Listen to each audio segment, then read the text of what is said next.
તમે એમ પેલું શું કહેવાય, ઘડીની નવરાશ નહીં, પૈની કમાણી ને. હા, સ્ત્રીનો એ સાંભળવાનું આવે, તો એ સાંભળવાનું.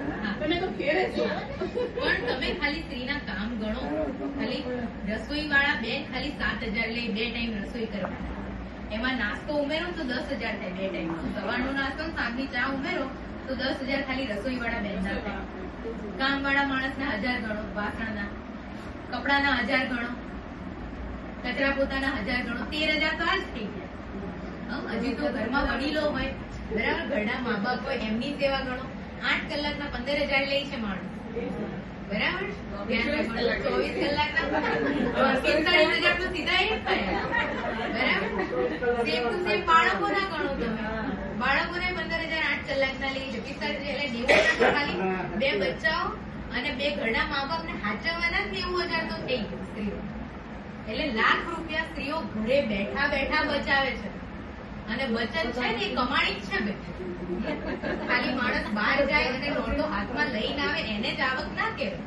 ઘરમાં બેઠા બેઠા જે આપણે બચાવતા હોઈએ, જ્યાં 200 ખર્ચવા જેવા હોય એ વસ્તુ 20 રૂપિયામાં પૂરી થઈ જતી હોય ઘરે બેઠા બેઠા સિલાઈ મારીને, તો એ બચત જ કહેવાય, એની આવક જ કહેવાય. પણ એને કોઈ કન્સિડર ના કરે, બરાબર છે, કોઈ ગણતું નથી.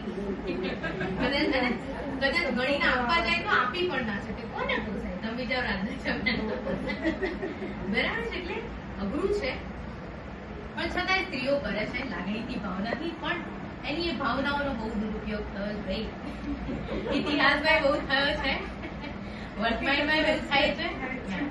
સ્ત્રીઓ જેટલી લાગણીશીલ થાય ને, બહુ જબરી સ્ત્રીઓ હોય ને એને કોઈ કઈ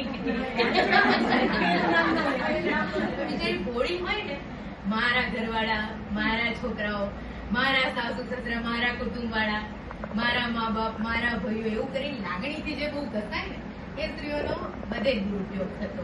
બધા જ એનો ઉપયોગ પણ થાય. હવે સમજમાં બેઠા છીએ તો આપણે એકબીજા માટે ઘસાવાનું જ હોય, બરાબર. એમાંથી આપણે કઈ તમે કે હું કે કોઈ આપણે નીકળી શકવાના નથી, બરાબર. પણ હા, થોડા જાગૃત થઈ શકીએ કે એમાંથી આપણી જાતનું નુકસાન ના કરી દે. કેમ કે તમારી પોતાની સાથે સાથે બીજા ઘણા બધા પણ આ હિત સુધી પહોંચવામાં બાબા સાહેબે શરૂઆત કરી.